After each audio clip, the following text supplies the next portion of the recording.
আসসালামু আলাইকুম রহমতুল্লাহ বরকাত। আমরা আসছি দোকান বন্দরে আসছি।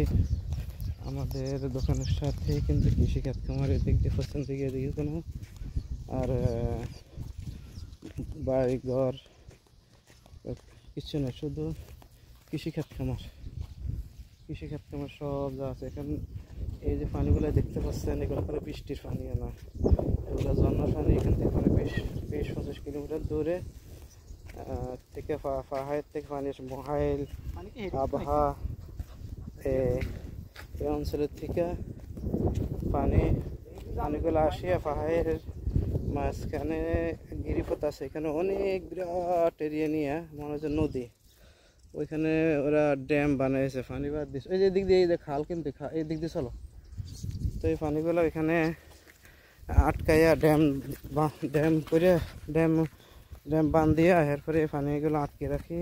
এই পানিগুলো জেদ্দার দিকে দিয়েছে। জেদ্দা এদিকে যত সাপ্লাই পানি আছে আসে, এই পানির থেকে পানিগুলো আর কি সাপ্লাই পানি রিফারিং করি। রিফারিংগুলো তো ঝর্ণার পানির কোনো লবণাক্ত পানি না, তো এই পানিগুলো দিয়ে সাপ্লাই পানি দিয়েছে লাইন সরকারে। এই যে এখানে নলকূপ আছে, এই নলকূপতে পানি উঠে আর কি। কিন্তু এখন এত পানি আসছে, আল্লাহু আকবার, পানির স্রোত দেখো। এখানে কি ঠান্ডা ভাত আসছে, নিম গাছ। তো সৌদি আরবে কৃষিখাত খামারে এখন আছে কেন থেকে সব জায়গায় নিম গাছ। এই যে নিম গাছ, ওই যে নিম গাছ, এই যে নিম গাছ, ওই যে নিম গাছ, সব নিম গাছ বানানো। কারণ নিম গাছ আসলে বেশি করে লাগানো দরকার আমাদের দেশে। নিম গাছ হলো ওষুধি গাছ। এর হাওয়া বা আবহাওয়া, নিম গাছের হাওয়াটা লাগলে শরীরের জন্য উপকার। খাল এদিকে আসো, এদিকে আসো। এই যে মেন খাল, এই খালে দিয়ে সে 20-25 কিলোমিটার দূরের থেকে যেখানে ড্যাম বানাইছে, ড্যামের যখন পানি এবার তো প্রচুর মহাইল আবহাল বাহা ওদের সব পাহাড়ি এলাকার দিকে, ওইখানে প্রচুর বৃষ্টিপাত হইলে এখানে পানি বেশি হইলে ওরা ড্যাম থেকে পানি ছাড়িয়ে দেয়, না হলে তো ড্যামের মধ্যে পানির ঝুঁকিপূর্ণ।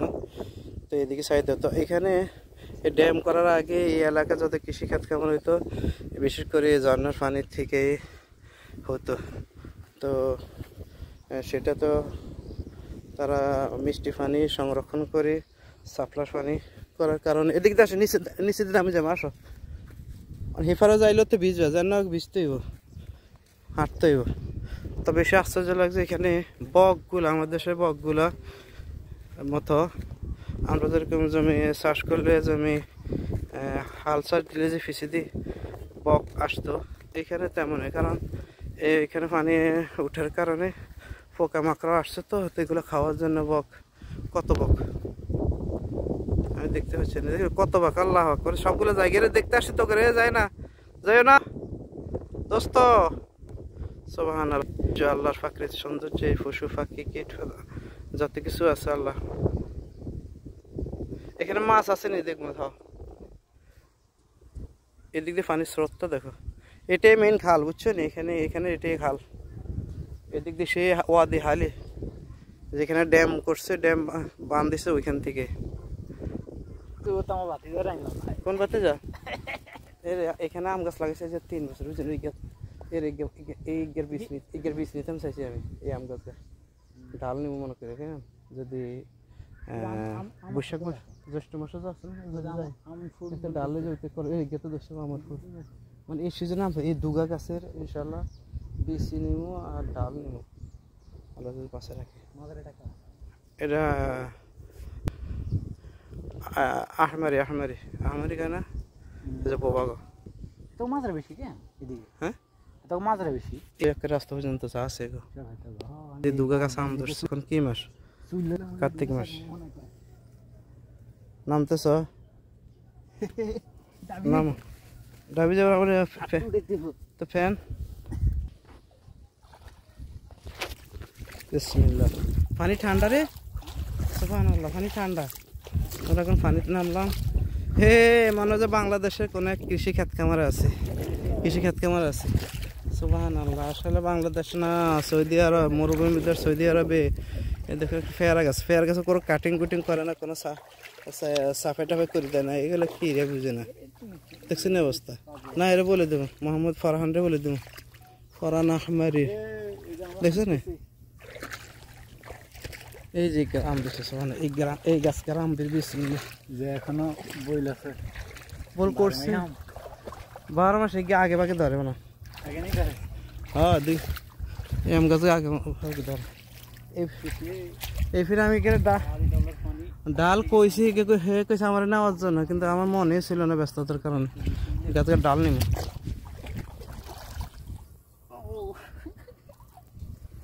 আমি মিজানের মামা কোন জায়গার নামছ? আমি ফরিদগঞ্জ জানি, ফরিদগঞ্জ ধান ক্ষেতের মাঠে নেই।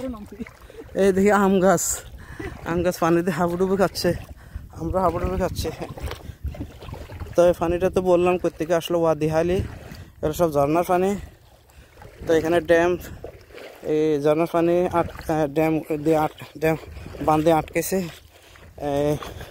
মিষ্টি পানি তো। এবং এই প্রাণী কোন জায়গায় দিকে গেছ?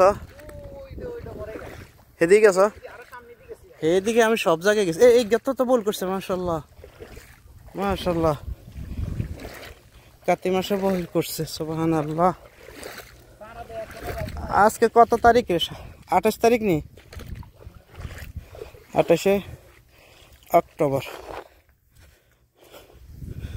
কলা গাছও আছে।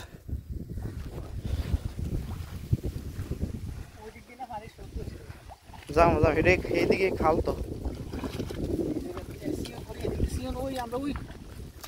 সুদানিরা তাই জায়গা যায় আমার গ্রিন হাউস একদিনকে ওই ওই যে যেদিকেই